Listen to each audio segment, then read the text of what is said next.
This is a Hoover Nextra 1400. No clue of the model number because the fascia's all worn off. Picked this up scrap from work today and picking up 2 more machines scrap in the next week. One tomorrow, one on Monday. Machine needs a button bank, so I'm going to start that manually with a twig.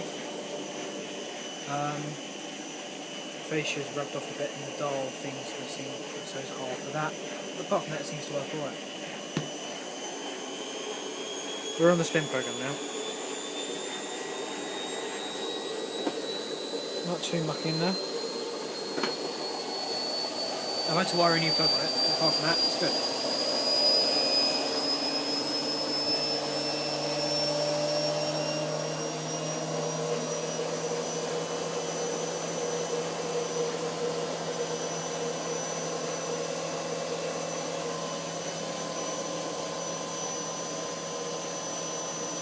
Oh, I don't need some plinth, but that's nothing to worry about.